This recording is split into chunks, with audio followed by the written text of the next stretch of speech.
dengan Mang Tangsi ya? Soal ganti jadi standar BBM Euro 4 ya, Mang?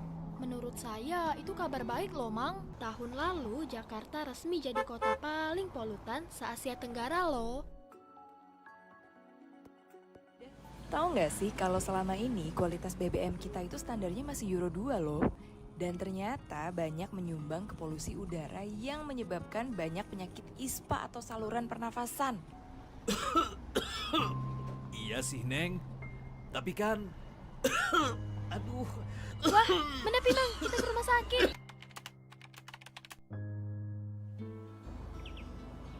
Ternyata saya kena ISPA, tapi sudah sembuh sekarang. Semenjak ganti BBM, kualitas udara jadi lebih baik ya, Kak? Bener, semakin banyak kendaraan listrik juga di jalan.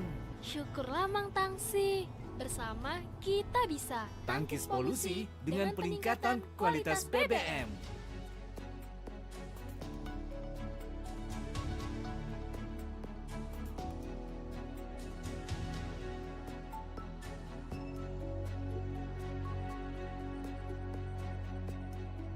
Hari ini kita berada di titik balik sejarah. Yang dibutuhkan saat ini adalah bertindak dengan penuh konsistensi. Selaras antara apa yang dinyatakan dengan yang direncanakan dan dilakukan dalam aksi nyata. Senjangan antara visi nasional dengan kesiapan, kapasitas, dan juga prioritas pembangunan daerah. Kami melihat bahwa visi nasional seringkali tidak diterjemahkan dengan baik karena adanya perbedaan perspektif terhadap isu tertentu, misalnya transisi energi. Yang dilakukan IESR untuk mengatasi hambatan ini adalah melalui dua strategi. Yang pertama adalah membangun kolaborasi jangka panjang. IESR tidak hanya datang sebagai mitra pemerintah provinsi dalam jangka pendek atau berbasis proyek, melainkan membangun kemitraan, tidak hanya memberikan rekomendasi tetapi juga memiliki komitmen untuk mendengarkan dan mengakomodasi bagaimana kebutuhan daerah yang lebih kontekstual dalam isu transisi energi. Yang kedua adalah tentang membangun kepercayaan. IESR tidak datang sebagai seseorang yang mampu menyelesaikan semua masalah, melainkan menjadi mitra pemerintah provinsi untuk bisa menganalisis, bisa mengidentifikasi, dan bisa mengenali kebutuhan transisi energi di daerah, kemudian menerjemahkannya menjadi kebijakan yang relevan.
Good afternoon, everyone. Welcome to today's webinar, Indonesia Industrial Transition in 2025, Hard-to-Abate Sectors and the Net Zero Push.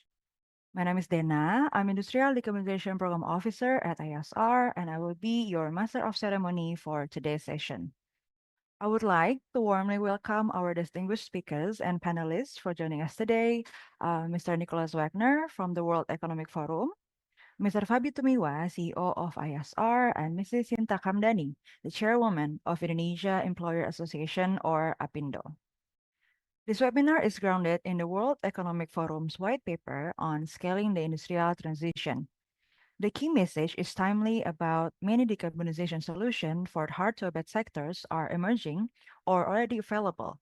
But the main challenge is increasingly about scaling and also deployment, which making the solution viable in the real economy through the right mix of policy, demand, infrastructure, and also financing. Before we begin, we have a few housekeeping notes. This webinar is recorded for documentation purposes. Please keep your microphone on mute during presentation. You may submit question anytime via the chat box. And if you can, please change your name with your name and organization. We will also take questions during the moderated discussion segment. Additionally, we also have a simultaneous interpretation available. And if you prefer to listen in Bahasa Indonesia, you can choose the interpretation button in the bottom of your Zoom screen. And you can choose Bahasa Indonesia to hear the interpretation. Now, to opening the session, it is my pleasure to invite Mr. Fabi Tumiwa, CEO of IESR, for opening remarks. Mr. Fabi Tumiwa, the floor is yours. Good afternoon and good morning, distinguished colleagues and partners in this events. First of all, on behalf of IESR, I would like to thank World Economic Forum for organizing this event together with IESR, and also to my friends Sinta Kamdani for her time attending this webinar. Ladies and gentlemen, I want to start with a number that should give us all pause, 0.9%. And this is actually based on World Economic Forum Net Zero Industry Tracker 2024 that released last year, that hard-to-abate sectors achieve a 0.9% reduction in absolute emission between 2022 and 2023. For the first time in recent years, these sectors, steel, cement, chemicals, aluminum, oil and gas, aviation, shipping, and trucking, actually reduced their emission, while the rest of the world energy-related emission rose by 1.3%. Although small, this is historic, and this is also encouraging. But let me absolutely clear, this is nowhere near enough to reach net zero emission by 2050. These 8 industry and transport sectors collectively account for 40% of global greenhouse gas emissions. And they are the backbone of our infrastructure, our mobility, our modern economy. And the World Economic Forum tracker tells us that at the current pace, we are far off track to meet net zero by 2050. The technology exists, the pathways are mapped, but the problem is with implementations. That's where we are stumbling. And let me put the challenge in the financial terms. $30 trillion. That the additional investment needed by 2050 across these 8 sectors alone. $30 trillion representing around 45% of total incremental net zero investment required globally. Of this, $17 trillion must go to enabling infrastructure, clean power, hydrogen, carbon capture and storage. And here's the sobering reality. Only 1% of the required hydrogen and CCUS infrastructures currently exist. So we have a big challenge in front of us. So let me get more on Indonesia situations. That's all the global figures. And I want to bring this home to Indonesia, because this is where the rubber meets the road, people say, where the ambition meets the constraint, and where the future collides with present-day realities. Indonesian government has committed to achieving net zero emission by 2050, with industrial decarbonization actually set the target to decarbonize by 2050. It is 10 years earlier. Our industrial sector, cement, iron and steel, chemical, textile, pulp and paper, account approximately 75% of Indonesia's total greenhouse gas emission when include the energy, waste, and supply chain emission. And here's the paradox we are living. While Indonesia must decarbonize existing heavy industry, we see simultaneously experiencing explosive growth in new industrial sectors. Take nickel, for example. Indonesia now produces nearly 2/3 of the global world's nickel. This is the critical mineral for electric vehicle battery to support global clean energy transition. In 2023 alone, our nickel industry consumed around 100 billion kilowatt-hour electricity, and that's enough to power 10 million American homes for a year, or roughly 80% of all household electricity consumption in Indonesia. And 97% of that electricity generated from coal.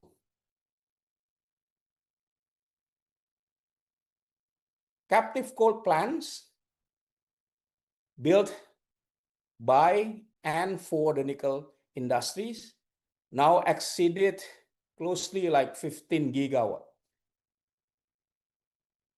and could more than double to 32 gigawatt by 2031 based on the current pipeline. We are quite literally powering the global green transition with coal. And this is what I call the recarbonization paradox, where meeting global decarbonization needs accelerate carbonization in mineral-rich developing economies. So this brings me to the fundamental challenges facing emerging market and developing economies in decarbonizing hard-to-abate sectors. The World Economic Forum report identifies barriers like high interest rate, political uncertainties, and limited clean energy technology. But in the emerging market and developing economy context, these barriers are amplified exponentially. There is a number of issues. First is the finance gap, where emerging markets, excluding China, contribute a quarter of the global GDP, but receive only 40% of global climate finance flow. And a country like Indonesia, like us, need an additional $450 to $550 billion annually in external finance by 2030, around 18-fold increase from the current level. Meanwhile, our hard-to-abate industries operate on razor-thin margins, 3 to 10% of profit margins, making the business case for expensive decarbonization technology nearly impossible without support. Second, the growth imperative. The developed world decarbonized after the industrializations. Now we are being asked to decarbonize during the industrialization. Infrastructure demand in developing countries will increase steel consumption by 30% and cement by 45% by 2050. We need these materials to build schools, hospitals, roads, housing for hundreds of millions of people. And the question is, how do we balance poverty alleviation with a climate action? This isn't a rhetorical question. It is the daily reality for policymakers across the global south, including in Indonesia, which want to achieve 8% economic growth And for that, government right now put natural resource extraction and processing, and we call it downstreaming, as a key strategy. The third is technology access and transfer. The clean technology for steel, cement, and chemical exists largely in developed market. Green hydrogen, carbon capture, electrolyte process, these require not just capital, but also technical expertise, supply chain, and enabling infrastructure that simply don't exist yet in most emerging economies.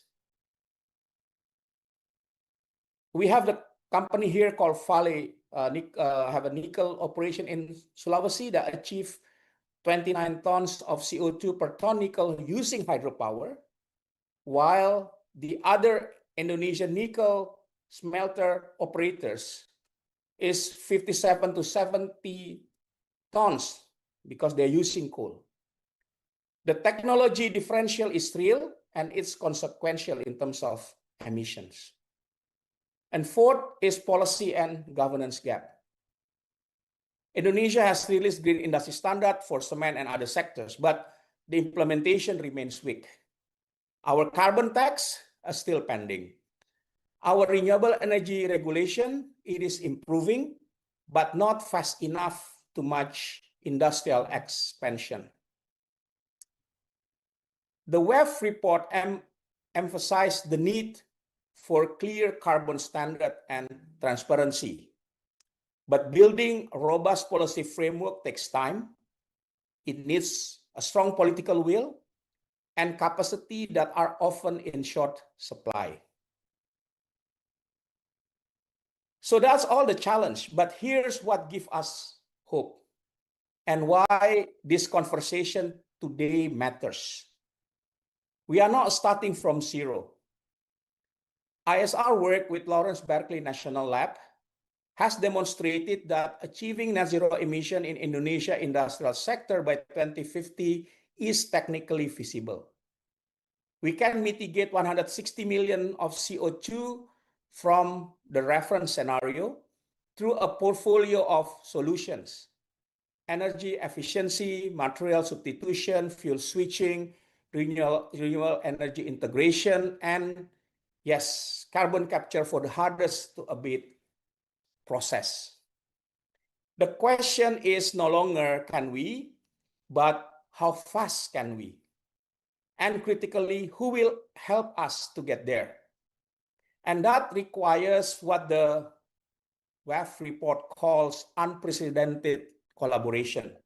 For Indonesia and emerging market, this means that we need concessional finance and blended capital that makes early adoption viable, technology partnership that go beyond simple transfer to genuine co-development, market mechanism that reward, not penalize, cleaner production from developing countries, and policy support that recognize the differentiated responsibility and capabilities enshrined in the Paris Agreement.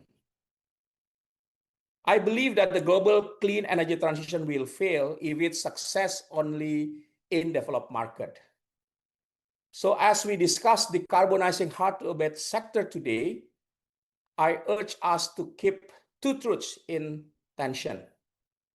First, the pace must accelerate dramatically. That 0.9% reduction needs to become 5%, then 10%, then more in the short period. We don't really have time. The climate is in crisis. Second, accelerated in emerging market requires a fundamentally different approach than in developed economies. One that provides capital, technology, and market for clean industrial productions. The $30 trillion question isn't just about money, but it is about whether we can build a truly global, truly just, and truly effective industrial transitions. I will stop here and thank you. I look forward to our discussions. Back to you, Dina. Thank you. Thank you, Mr. Fabi Tumiwa, for the opening remarks and also for framing why industrial decarbonization matters specifically for hard-to-abate sectors to achieve climate emission and also some challenges to achieve net zero in Indonesia. We will now move to the next segment, which is the welcoming remarks and also the presentation from the World Economic Forum. Please welcome Mr. Nicholas Wagner, Manager, Energy Initiative, Center for Energy and Materials, World Economic Forum. Mr. Nicholas Wagner, the floor is yours. Much, Dana. It's nice to be here. Thank you for the introduction. It's nice to see you again, Fabi. And it's nice to hear about the perspectives from Indonesia and from the interesting work that is happening in the country. And of course, we were very excited to have your president speak last week at our annual meeting in Davos. So it's great to see the attention that the country's paying and a lot of the insights, Fabi, that you shared around where there's opportunities to make progress, but also some of the realistic challenges that we see in the country, but also the region and more globally. So I will go into some more detail, mainly on the global level, and then talk more specifically about some of the sectors and technology progress we can make. My name, as was mentioned, is Nicholas Wagner. I work at the World Economic Forum in Geneva in the Center for Energy and Materials and lead the work specifically related to the Net Zero Industry Tracker, the Energy Transition Index, and some work specific to the fuels transition that we do. And so we're excited to be here and present that information and then have a discussion afterwards. So if you could go to the next slide, please. I wanted to first talk a little bit about the World Economic Forum for those that are not aware. I think many know us from our annual meeting in Davos, Switzerland, that is one of the primary global summits for business and public figures. But at our heart, we're an international organization for public-private cooperation with a mission to improve the state of the world. So this means in practice, we don't act as a regulator or advocate. Instead, we are a neutral platform where governments, companies, financiers, civil society can align and discuss and have a dialogue around complex topics and hopefully also work together for developing solutions for those topics. So in the context of energy and industrial transitions, our core focus sits at the intersection of economic competitiveness, energy security, job creation, and also climate. So we look at the holistic picture when we consider energy, and I know that's an important consideration in many countries and many emerging economies. So for today's discussion, I'm going to talk a little bit at first more about the progress that we see globally and regionally, and then dive into some specific regional insights and specifically also talk more about the industrial transition that we see and the progress that we're making. If you could go to the next slide, please.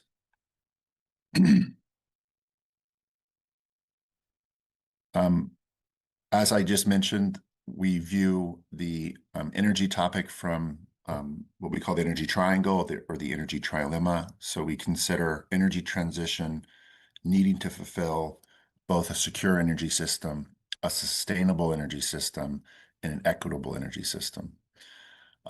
So it's not framed from a purely climate-only agenda, though it's an important component, but rather as an economic and industrial transition across the energy system. So for that, the work that we do focuses on power systems transition, fuels systems transition, wider industrial transformation, and we also touch on materials as well, which was mentioned by Fabi in the context of nickel in Indonesia's instance. You know, this is very important. In many countries it is. So in emerging economies like Indonesia, we need to have a systematic lens on how we consider the energy transition, where we look at industrial growth, energy demand, emissions trajectory, jobs, etc. Next slide, please. So to address those topics, we organize a lot of meetings globally, from Davos to meetings and special meetings that we have in certain countries around the world and on the sidelines of global summits. But we also have industry initiatives. So here you can see the Center for Energy and Materials consists of 3 pillars that are focused on the future of energy, on industrial systems, and on materials. The insights today come from the energy pillar, where we're talking about it, broadly speaking, energy transition progress, for which we have 100 benchmarked 120 countries, including many in Southeast Asia and Indonesia, and then specifically the Net Zero Industry Tracker and the progress report that we've released for the last 4 years. So the question, these initiatives answer is, how ready is an energy system to support industrial transition, and the question we're trying to ask is how we can slow or reverse industrial emissions despite overall growing activity. Next slide, please. So first, I mentioned the Energy Transition Index. I wanted to frame this because this talks about overall progress, because it's important. Fabi mentioned in the year, a couple of years back in the statistical years from 2022 to 2023, overall emissions grew, but emissions in hard-to-abate sectors declined. So that's a positive development, but overall emissions increased. And so there's a need to look at the holistic system. So that's what we do with our Energy Transition Index in the framework, where we look at elements of the triangle, and we also look at regulatory and enabling factors around policy, finance, investment, so that we can have a wider perspective on where energy transition needs to head. And we can also then give a perspective on country progress, regional and country progress. And so I wanted to touch on that very briefly up top. So if you can move to the next slide, please. The latest Energy Transition Index, which we did release in summer of last year, so there'll be a new one this year, but it's a bit about 6 months ago, but it still provides, I think, interesting perspective. So there we show that there's continued modest and broad progress globally with energy transition, with about 2/3 of the countries, of the 120 countries that we have within this index, improving, so making strides in certain areas, but only 1/3 it improved across all dimensions. So improved their sustainability scores, their security scores, and their affordability or their economic scores. So overall, we saw a 2.2 increase in score, yet CO2 emissions hit a new high. So this is the paradox. We see improving technologies, we see improving situations in capital in many cases, though misallocated often. We see improving policy, but we see emissions continuing to rise. So the key message and the reason is that we see activity growth outpacing the decarbonization trends or the energy transition technologies that need to be deployed. So simply the growth in passenger activity and the growth in industrial activity and housing stock is outpacing the ability for those new fuels and cleaner fuels to provide the energy. Though they are increasing, it's not fast enough, and we don't see that reduction in emissions. Next slide, please. So there's regional differences, as one would expect, and what was very clear in the last Energy Transition Index last year is that the transition has always been multi-speed and regional, but this is being exacerbated. So there's an increasing differentiation between those countries that are embracing the energy transition and making faster progress, and those that are embracing it less and not. And if we look at regionally, which regions of the world are making progress and not, 2 emerging areas of the world are actually making the fastest progress. The fastest progress last year was in emerging Europe, really as a result of improved energy security and improved energy costs resulting from the 2022 invasion of Ukraine.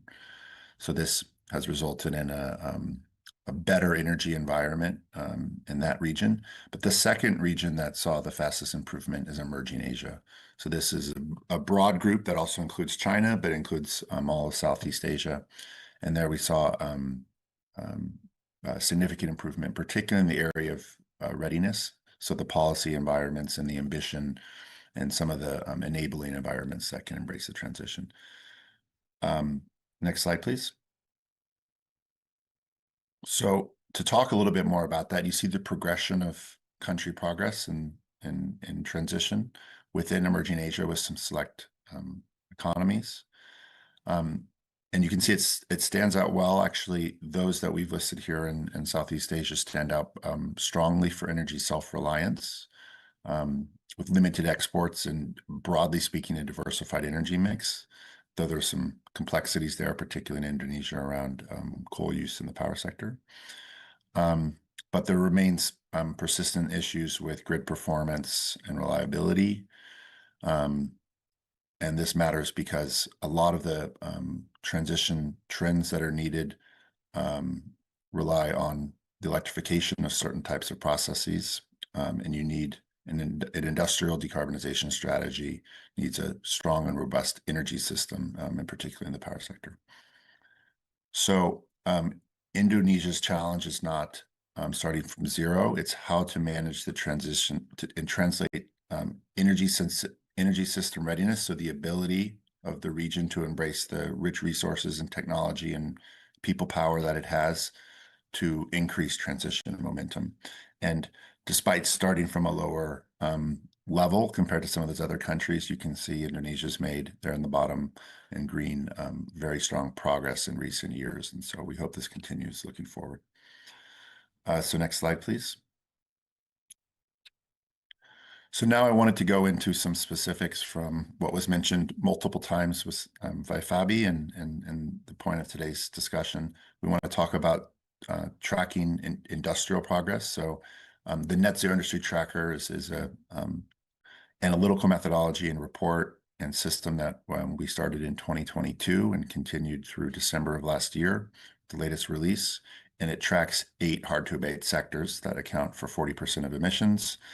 It focuses mostly on real-world progress, so not just pledges or ambitions, though it does have an element of policy consideration that looks at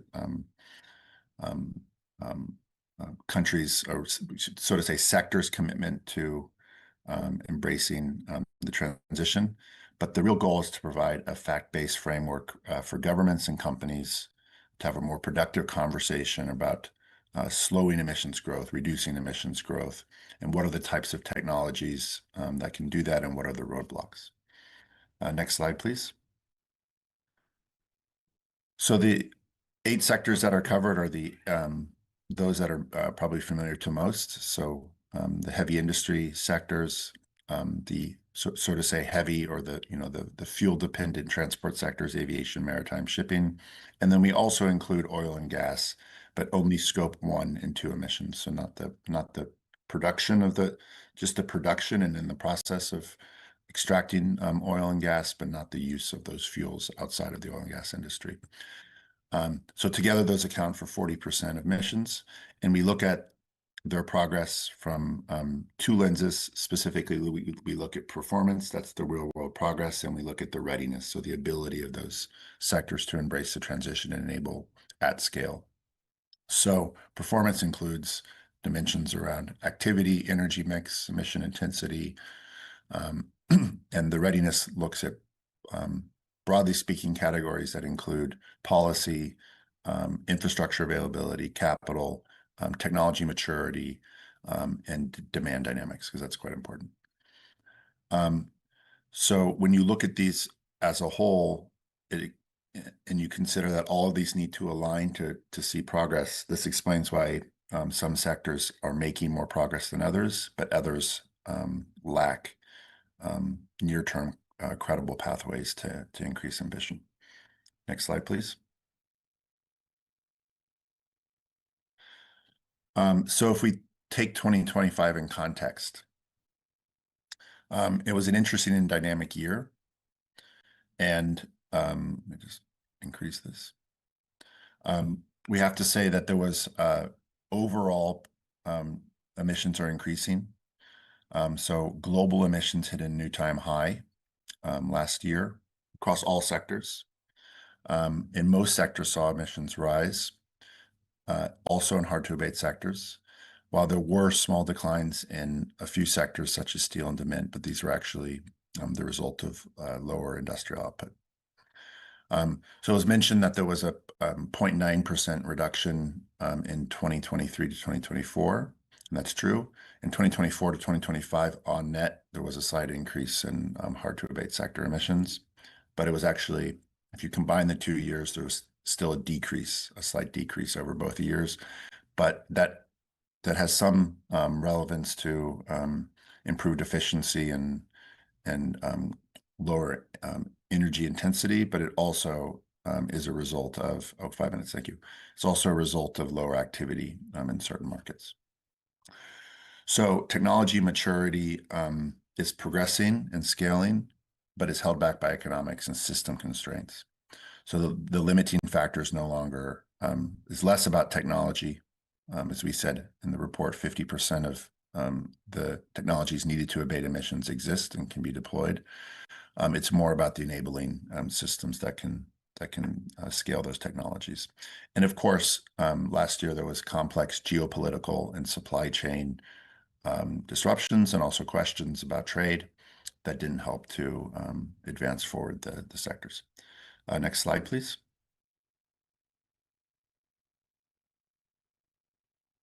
So what are some of the trends that we see? One is that climate policy is moving from voluntary pledges to enforceable accountability. So this is a pragmatic sort of shift that requires both carrots, so to say, carrots and sticks. We see that economic viability has become the central bottleneck. So it's no longer a question about can we build it, but it's about are we able to build it and then run it affordably and sell the fuels or the products competitively. And the transition is not constrained by invention alone, but by integrity at scale. So this is more about a systems perspective on greater need for cross-sector collaboration across different industry sectors for frameworks that can be in place, like standardization and transparency around carbon markets that can advance it. Next slide, please. I mentioned earlier a little bit about changes in emissions. So here we actually have how those emissions have changed over 5 years. We wanted to give the bigger perspective so you can see the improvements. So most hard-to-abate sectors did see emissions rise in that period. And where they did fall, this was largely the result of reduced production, not necessarily deep decarbonization. There's some regional differences there. Next slide, please. I think the underlying topic right now is, are consumers willing to pay the green premium that exists to deploy a lot of these technologies or produce a lot of the cleaner products that would come out of that? And the answer is that there's very little appetite for the consumers or on the demand side for paying green premiums. So you can see here, depending on the sector, what the current green premium is. This will decrease in the future, but this is where more or less they stand today. And what would be considered acceptable, so where the marketplace and consumers would be willing to pay. So that mismatch is driving a lot of the lack of investment in the technologies and the sectors that need them. Next slide, please. We did want to look a little bit at what has changed in the last year based on these categories. So you can see on the right that we indicate that some have had neutral movement and some have had increased movement. So one thing that has actually improved is capital availability has improved slightly, but the project shifted to project bankability, so bankable projects. So there's capital, but it's looking for projects. We do know that there's a lack of affordable capital in emerging markets. So there's also a misalignment between where that capital is needed and in China, in emerging markets in China and where it's available in other places. We'll say that also exchange rate volatility and energy costs are challenging for emerging markets. And I will point out that trade policy and tariffs now are more impacting competitiveness and adding complexity to investment decisions in industry. Next slide, please. And we wanted to talk a little bit more also about where we see progress across sectors. And progress exists, but it is uneven and fragile. And if I summarize on a whole some of the common barriers that are holding back these sectors, it's high energy costs really dissuade investment in industry, the types of technologies that are needed to transition energy. There's a common thread that there's a lack of infrastructure to deliver the types of fuels and clean energy that's needed for many of these sectors. And as I mentioned in the green premium, there's weak demand signals. So all of these factors together and those issues reinforces that industrial decarbonization is a bigger system challenge and not a sector by sector problem specifically in most instances. Next slide, please. We do say, so what?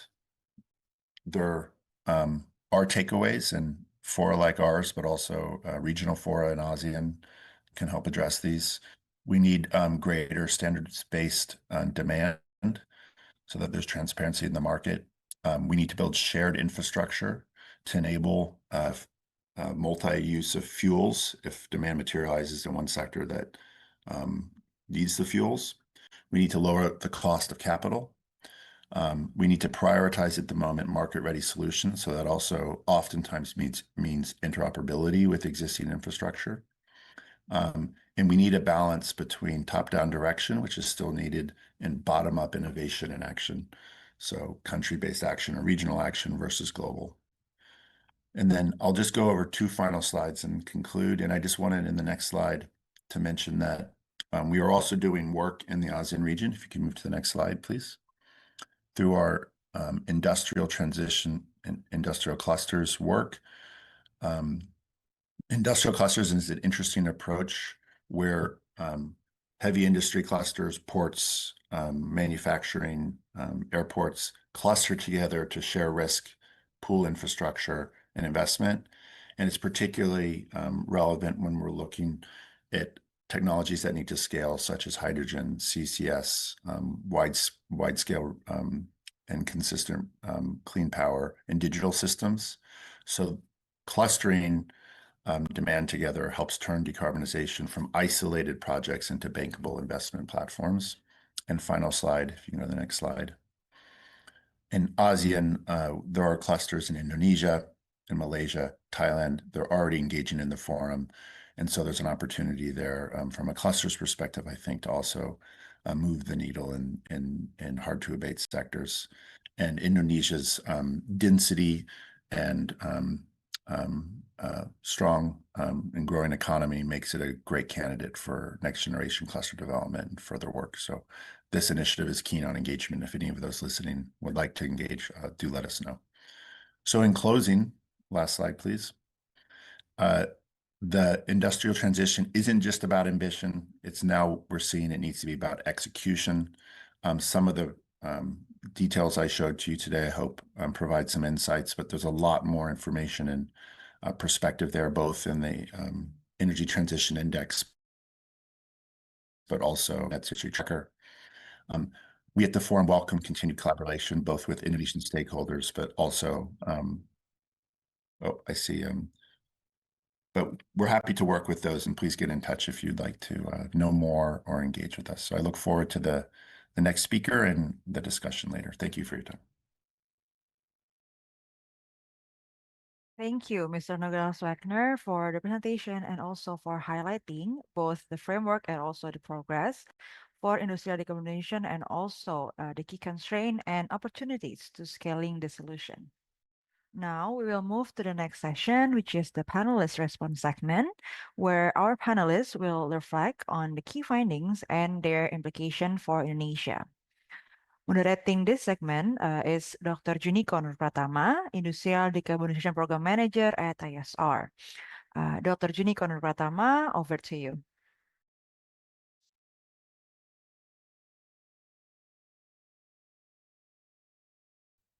Good afternoon, everyone, ladies and gentlemen. My name is Juniko. As a moderator, I also want to warmly welcome all of you in this webinar, especially our esteemed guests, Mr. Nicholas, Mrs. Sinta, and of course, our CEO himself, Mr. Fabi Tumiwa. In the WEF report, and after hearing the presentation from Nick, I can find some section that can be considered as the narrative backbone in the report, which are the first one, competitiveness, delivery, and system alignment. And I want to translate them into several important notes for the panelists. And yeah, the first one is the pivot from technology readiness to deliverability. So WEF's core diagnosis is that scaling now depends on bankability, profitability, infrastructure, and execution rather than invention. So the key message is clear. What makes project investable and replicable in Indonesia, industrial cluster, and export-oriented sectors? The second one, net zero pledges are rising, but procurement is not. So it notes corporate net zero target are expanding, but pledges have not translated into sufficient term, larger volume procurement of low carbon materials. That's why it calls for scalable demand mechanism like public procurement, standardized contracts, and border adjustment rewarding low carbon content. So the key message is clear, talk less about the targets and more about who buys green products, at what premium, under what contracts, verified by MRV. The third one, auditable carbon data is the new passport. In a fragmented compliance era, WEF states that auditable carbon data and verified carbon performance increasingly determine market access and competitiveness. So in Indonesia, we should have and prepare the green industry standard, which are mandatory, plus good and robust MRV, which are not only extra reporting, but can be a trade and finance requirement and the key to deliver industrial decarbonization robust strategy. The fourth one, capital is selective, not scarce, and emerging market face structural disadvantage. And yeah, in this webinar, we should maybe explicitly name the de-risking package that could lower risk premium with the policy certainty, bankable offtake, robust MRV, and infrastructure sequencing. And yeah, the last one, Indonesia stakes. Mr. Fabi in the opening remark already told us that in the opening told us about the study for industrial decarbonization from IESR, and it can be achieved to reach the net zero emission in 2050. Indonesia itself already drafting an industrial decarbonization roadmap as an economic strategy to maintain export access and attract investment, not just a climate agenda. And it warns that a multi-speed transition like this can create like a declining export competitiveness, missed investment, and carbon intensive lock-in. So I want to give our panelists here a warm welcome. The first one might from the Mr. Fabi.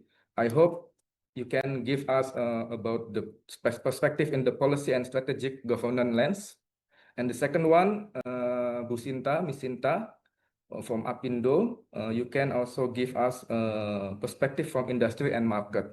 So now I give the stage to Mr. Fabi first, and then after that, to Mr. Sinta. Mr. Fabi, now time is yours. Please give the rest.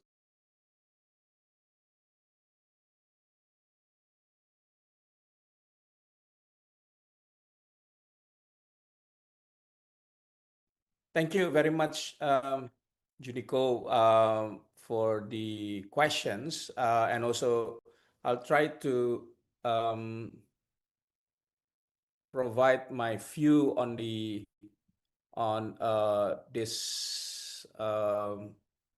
on the question that you asked. What would be the government um, what should be kind of policies for that we could use in the near terms. First of all, we know that industry decarbonization is pretty new in Indonesia, right? And there's still uncertainty in terms of what the governments want to achieve actually, and what would be the roadmap to get there.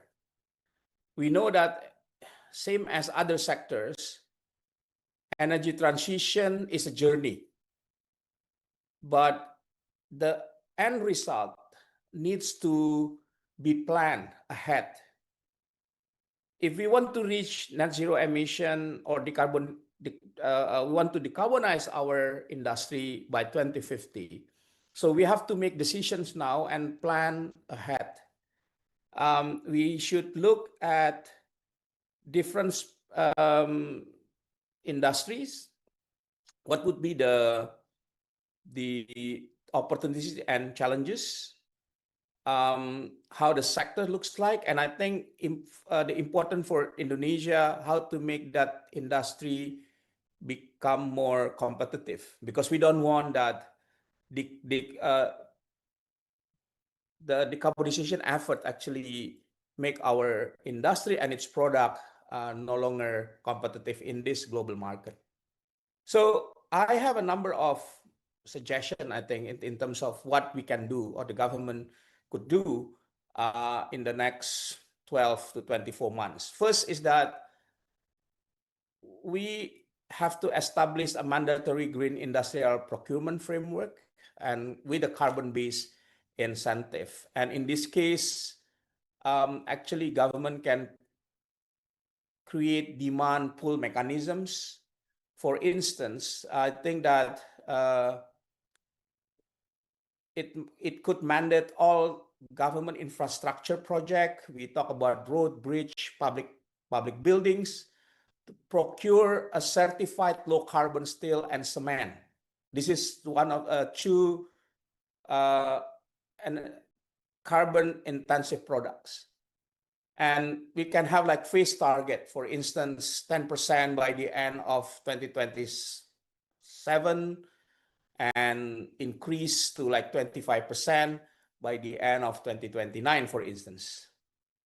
And with this, we can leverage Indonesia's substantial public procurement annually and to create immediate market for green industry product.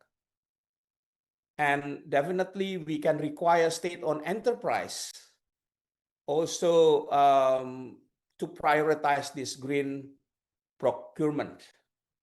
And we have option in terms of funding, because in the same time we also engage in the Just Energy Transition Partnership, and there's a funding available for instance to support this kind of initiative.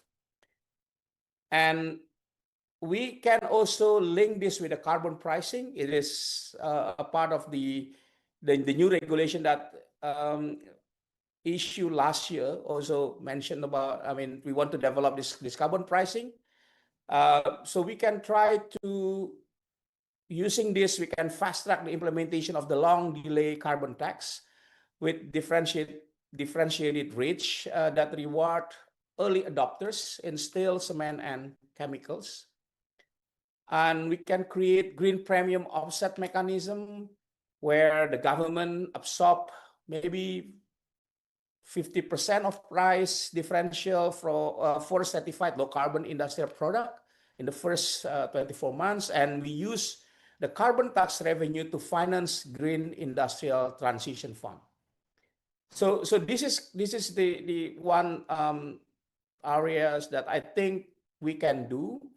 The other thing which is also very important in order to accelerate the clean energy deployment is to operationalize captive renewable energy framework for industrial clusters. This also could be done with the hope that we can reduce the need to build new coal-fired power plant. And with that, one particular policy is very important, which is power wheeling, which right now are being discussed in the new and renewable energy bill, still in the parliament. If we have these policies, it could unlock renewable energy potential and helps industry clusters to meet its renewable energy electricities. And also establishing industrial green energy zone.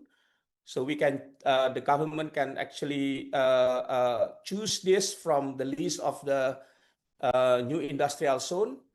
And it's also linked with the downstreaming strategy that the government have. Right? So this is a number of initiatives that or policy that I think we can do in the next 12 to 24 months.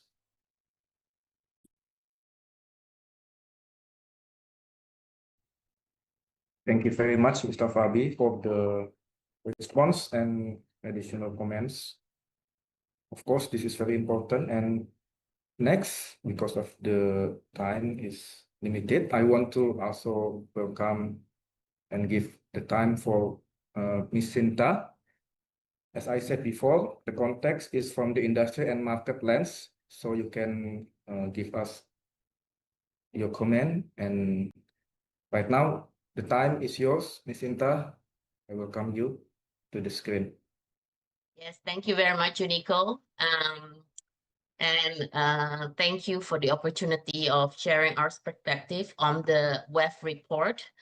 I have a few items actually as feedback. First, I think we need to understand that the hard-to-abate sectors face not just technical challenges, but locally specific constraint.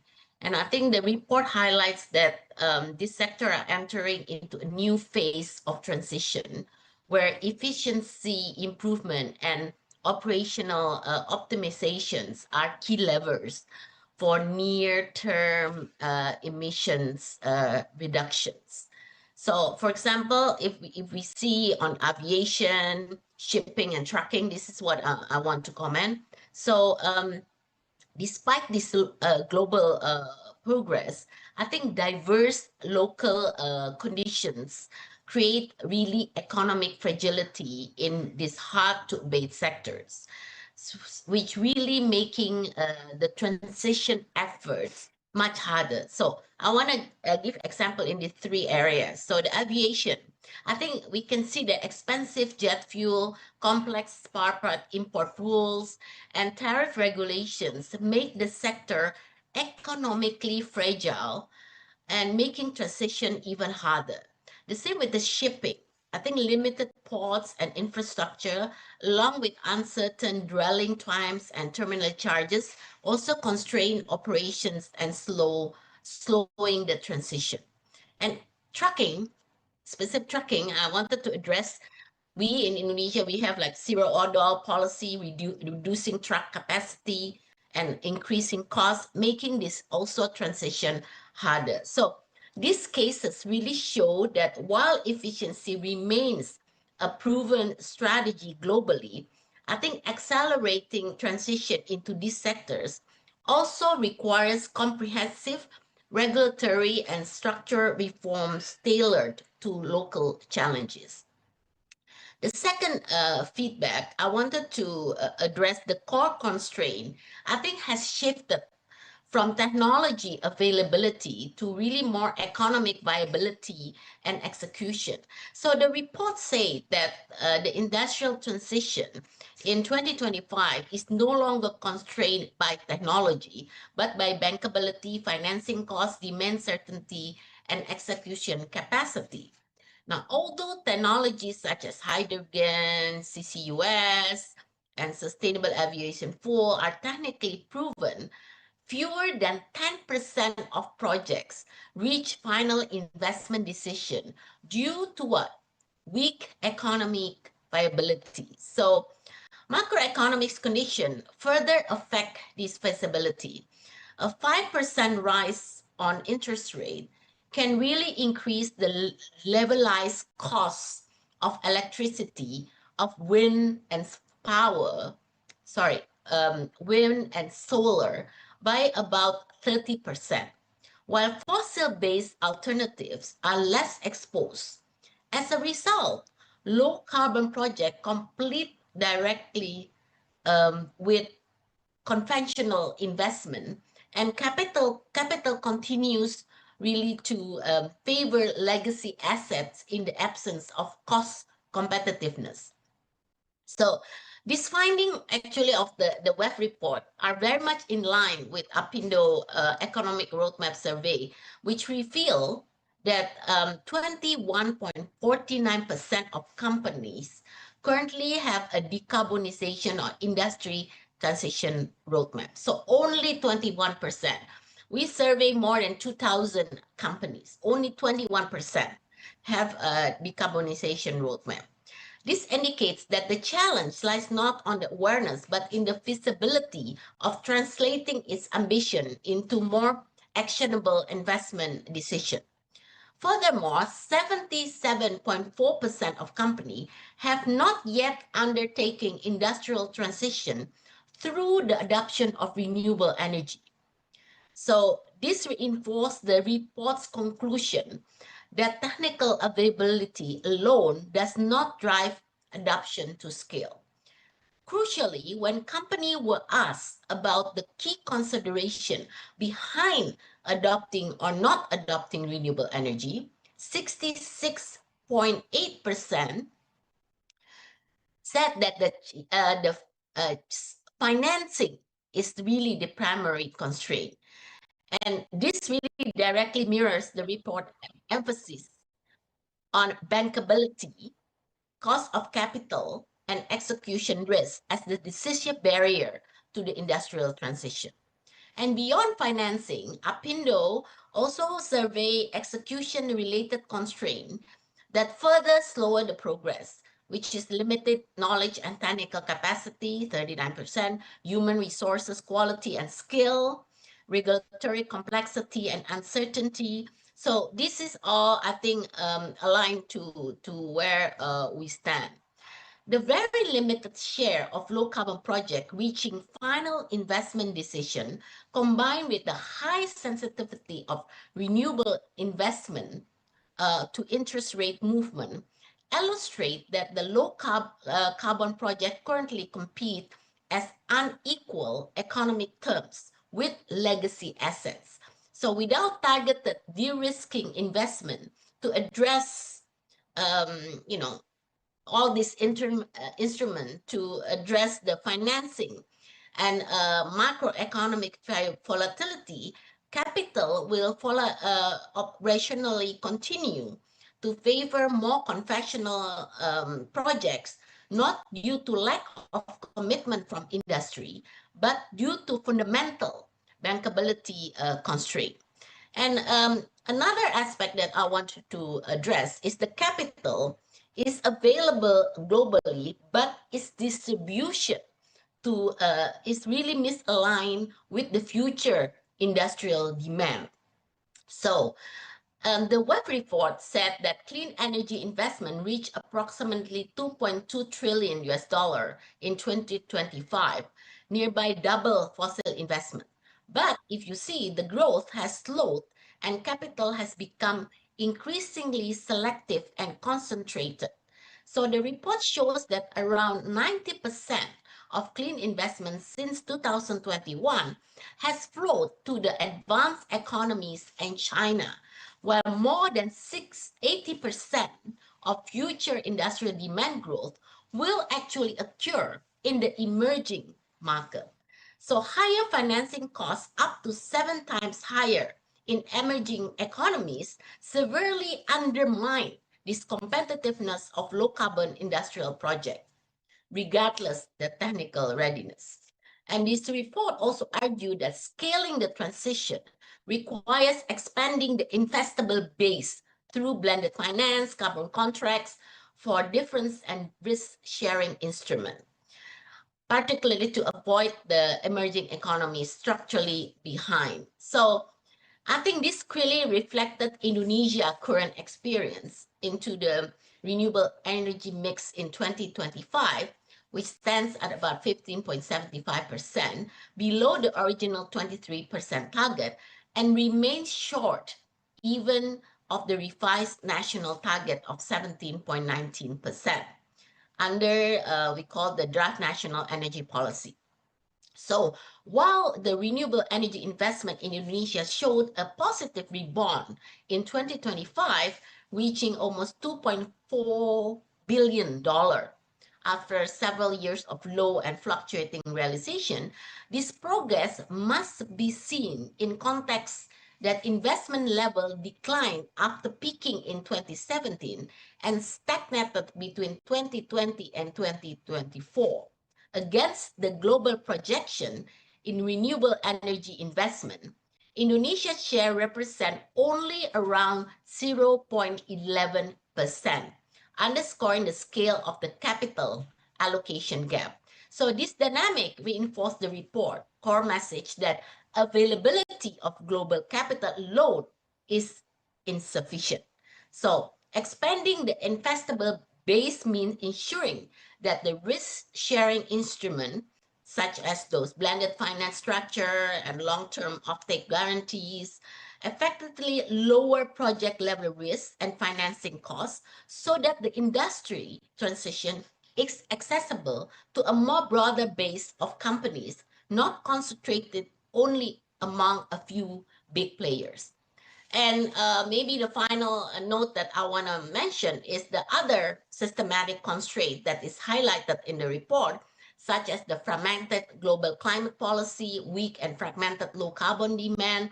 I think we have to say that for businesses, scaling a low carbon demand requires really clear preconditions, including the demand signals that are credible, durable, and sufficiently aggregated. So enabling really firms to move beyond pilots and commit to a long-term investment. Without this prerequisite, demand will remain fragmented and unable to support industrial scale deployment. On the other hand, fragmented climate policy risks turning the industrial transition into a geography-based cost burden, where exporters from emerging economies face compliance costs without equivalent support. So without stronger international alignment, competitiveness will be shaped more by policy location rather than efficiency or genuine decarbonization progress. So what comes next for businesses after this report? The next phase of the industrial transition is to align this competitiveness, execution, and scale. So for businesses, the value lies in shifting the focus toward making low carbon investment bankable, investable, and repeatable. So through clearer demand signal, faster system integration, and risk sharing mechanism that allow firms to move from pilots to really industrial scale. And this strategic priority ahead in ensuring that the transition strengthens industrial performance and resilience so that decarbonization becomes a driver of competitiveness rather than a constraint of growth. Thank you.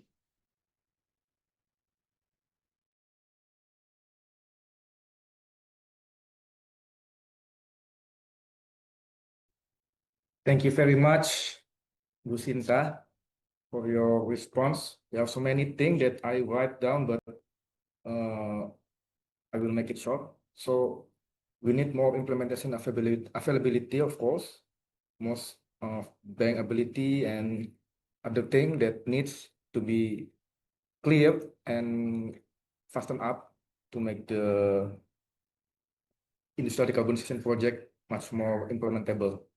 And yeah, we note that there are still many still few number of company that know the decarbonization roadmap. You note that only several 20% of company, and yeah, we also note that to increase the to increase the investment in Indonesia, especially for decarbonization project, and we also have to make a clear demand, investment sharing system, robust infrastructure to also hasten this progress. So next, ladies and gentlemen, I want to give applause to us all first, and then I want to share. There are 3 comments from the audiences. The first one is a comment from Pak Judianto Hasan. He said that I fully agree with Bu Sinta from Apindo. As you know, diesel oil is subsidized and gasoline, that's why it's hard to abate. Being fair, there also be national policy in using less or zero carbon emitted in these transportation activities. So we need much like more technological to be more achievable by acceleration the program and to the incentive. And also there are another question from Pak Sabri. Looking at the current status of the energy transition initiative among the country, I come to the opinion that the only solution to achieve net zero is through the CCUS or CCS technology, rather than the adoption of renewable energy that could only become like complementary to the increasing demand of energy in the worldwide. So is there any comment for this? So I would like to ask all the speakers today. The first one, Mr. Nick, you can also comment, and then Mr. Fabi and Mrs. Sinta. So there are 2 comments that delivered to you. So I now asking Mr. Nick here to. I think it was really interesting to hear their perspectives and really action-oriented recommendations from Fabi as to what the region can do. But I think the questions touch on 2 very important topics. Fossil fuel subsidies are a sensitive issue in many countries, and many countries subsidize fossil fuels. So there's no doubt that when you subsidize the fuels, it artificially drives down the cost of those fuels, because a lot of the alternatives in industrial transformation to help decarbonize them are not fossil fuel based, even though maybe I'll get to this on the next question related to CCS. There is a clear need. Most indications show that there should be a need to phase out fossil fuel subsidy. It does undermine industrial transition, and it keeps emissions high. Blunting also, let's point out, one of the key measures for reducing emissions in these sectors is actually efficiency. And there we've seen some progress, and there's a lot of additional areas where we could see progress. But when you have low fuels, it blunts the demand for efficiency. It also undermines some of the more novel technologies that are needed, such as hydrogen-based routes that can be used in steel, for instance, or hydrogen is based as a derivative that can be used in shipping or in liquid fuels. So it would be reform in a broader sense around energy markets is needed in many countries, and in particular Indonesia there could always be an evolution of those energy markets.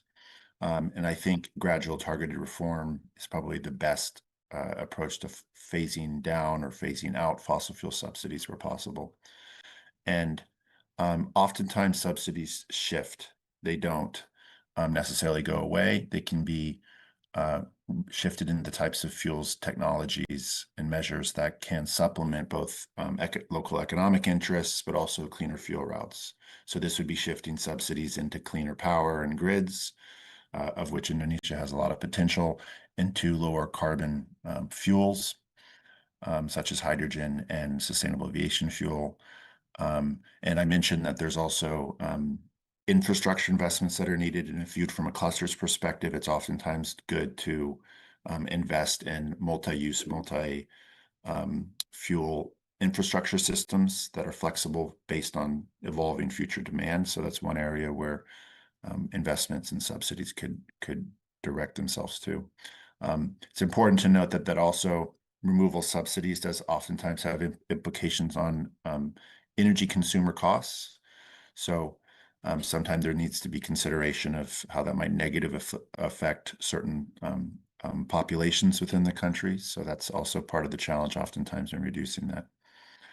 And then I just wanted to touch briefly on the second point on CCS. So CCS, there's going to be a preponderance of fossil fuels in the energy system for many decades to come. No scenario, even in the long term, credibly reduces fossil fuel consumption to low levels. So there's still considerable fossil fuel consumption. So CCS is absolutely part of the solution set. And if you look at scenarios, we don't produce scenarios, but many do. And the IEA and the International Renewable Energy Agency and Lawrence Berkeley and others have looked at this topic. And, if I think offhand, we see globally, upwards of 5 to 10 gigatons of CCS in most net zero scenarios. And a lot of that is directed into hard-to-abate sectors. It's particularly important for cement, for chemicals, because there's an opportunity there with petrochemicals and refining to capture that CO2, and in steel. So certain heavy industry segments really need CCS. And it can be applied where you have large CO2 emitting sources, such as power plants, because the economics of scaling CCS capture really makes sense where there's a lot of CO2, and a big coal power plant is one of those. So it also has applications in power, of course. So there is a high impact in Indonesia, particularly for this technology. But I have to point out that there needs to be credible institutional structures to be able to create the marketplace that can enable that capture and that long-term storage or utilization. And so it's very important, I think, to look at that not just from a national or sub-regional lens in the case of ASEAN, but to look at that from the global lens. And there really needs to be reinvigoration around discussion around carbon credits, carbon markets, tradable certificates that can enable that sort of investment. Because in many cases, the demand for those emission reduction credits would come from outside of the region. And so there needs to be a tradable mechanism that can enable that. So both very good questions and important topics that I know are very relevant in the Indonesian context. So thank you for those questions. Thank you, Nicholas. Yeah, I agree that CCS is also important for the cement and chemical industry, and we can discuss it later in the next momentum in the other webinar or another discussion. So the next one, I want to ask Miss Sinta first because she have to go in the next 15 minutes. So if you have any response to this question, Miss Sinta, the place and time is yours.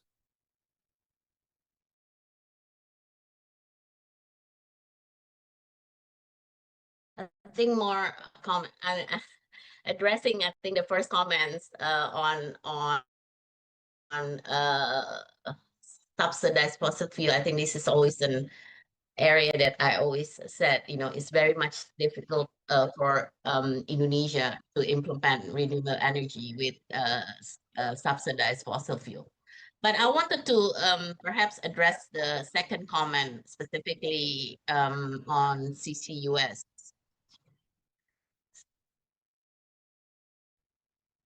I agree that at a transition pathway that allows existing industry to decarbonize, and it's really good, obviously, for Indonesian compact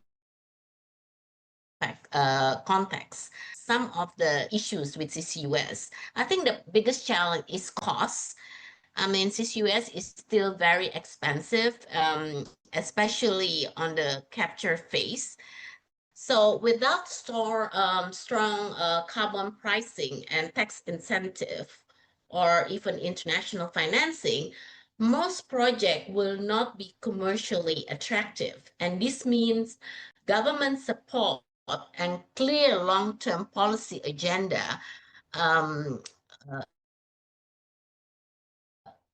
is very essential.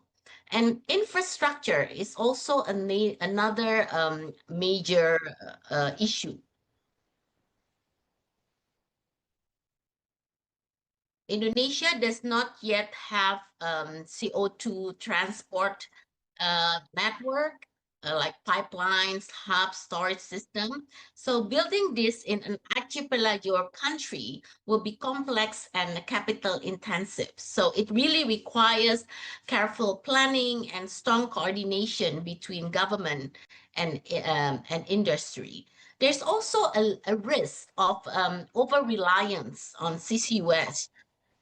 Should not really be used as an excuse. This is, I want to underline this, as an excuse to slow down the renewable energy deployment. It must be complement, not replace the solar, wind, hydro, geothermal, and energy efficiency. So in my view, the renewable is really the main pillar of decarbonization, and the CCUS is the solution for industry and sector that cannot easily electrify. So social and environmental trust will also matter, and public acceptance depends on really transparency, safety standards, and long-term monitoring of CO2 storage to prevent leakages on environmental damage. So I think we need to be careful on where we actually, I agree, CCUS is good for Indonesia, but I think these are some things that we need to also address.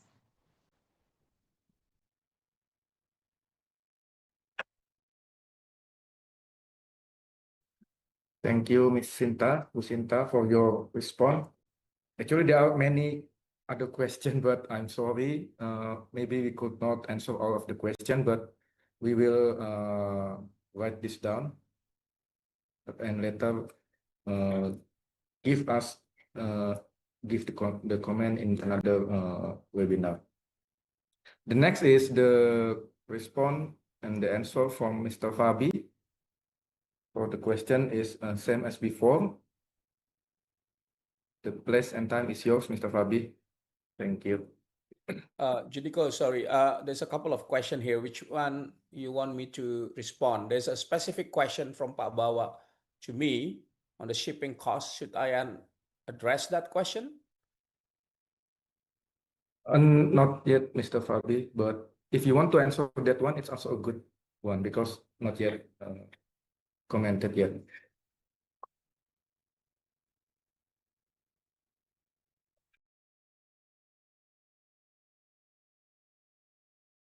Pak Bawa, let me try address this question quickly.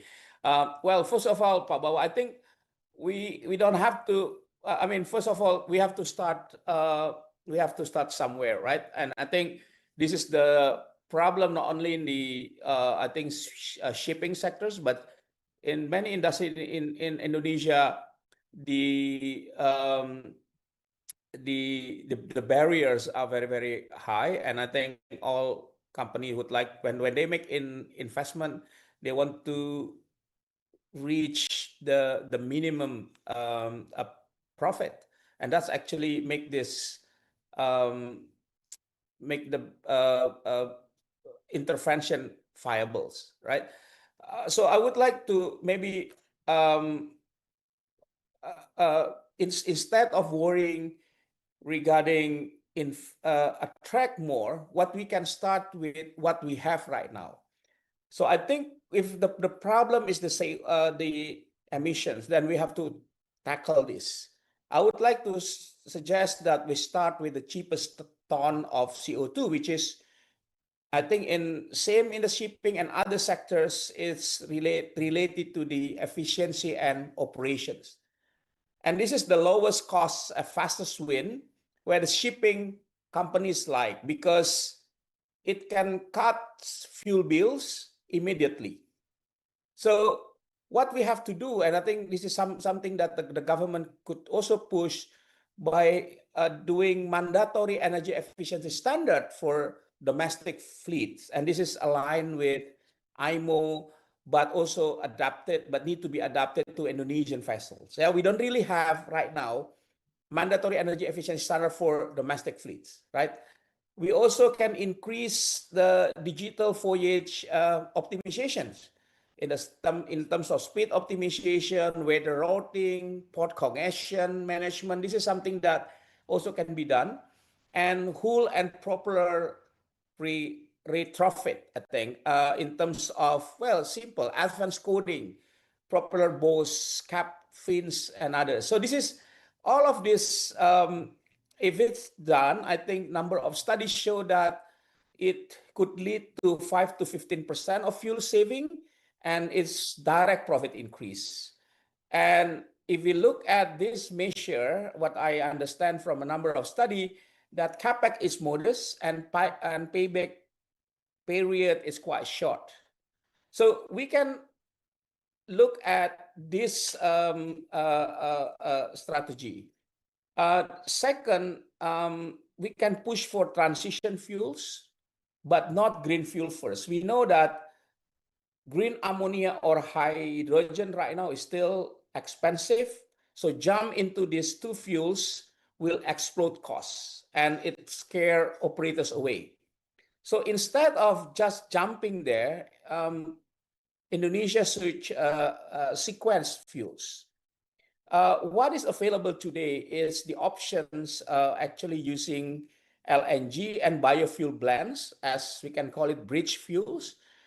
We know LNG is not perfect. It's a fossil fuel.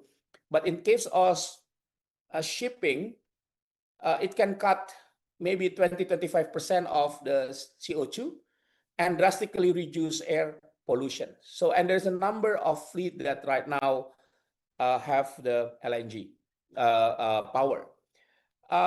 Also for existing fleet, having B30, B40 marine biofuel blends, we can use FAME or HVO as a blend, is a very Indonesian actually, and aligned with the current policies, and it could be cost competitive if scaled. So with these measures, the shipping firms have a minimal engine modification. Yes, there is a fuel cost increase maybe for the biofuel blends, but it's manageable compared to all the green fuels that I mentioned. And biofuel can leverage Indonesia existing palm oil industry. It is better if it's linked with sustainable biofuel production. For instance, we should develop that kind of standard. And the last one, I think what we can do is to create green shipping corridor. We don't decarbonize everything at once. So, and Indonesia is very large, right? So we can not to the entire archipelago at once, and we should focus on a number of high volumes road first. For instance, linking to these coal and nickel routes is a Kalimantan, Jawa, Sulawesi, Maluku. It's also part of that. Oil and gas, logistic routes, and export corridors.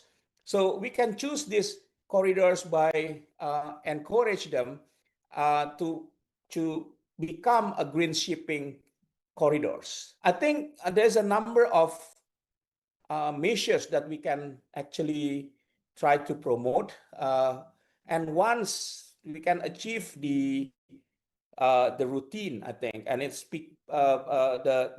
the industry become familiar with that measures, then we can have higher and more stringent measures, which also hopefully will attract new investment in these sectors.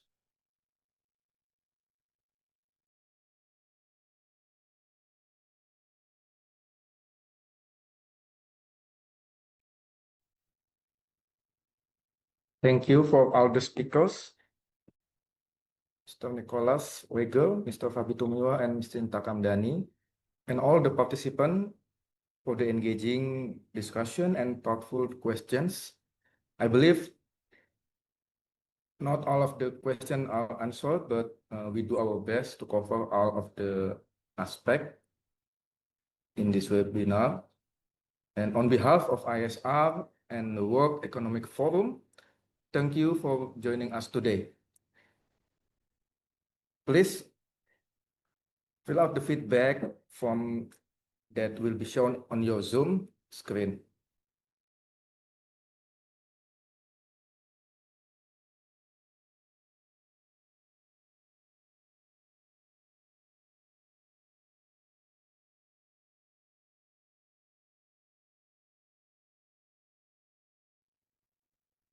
And also, please also follow our social media on Instagram at isr.id and our website for future information about energy transition and updates about IESR. Also, IESR support President Prabowo's ambition to develop 100 gigawatt of solar PV in villages across Indonesia. We will launch a report through the webinar. Initial report launching on solar.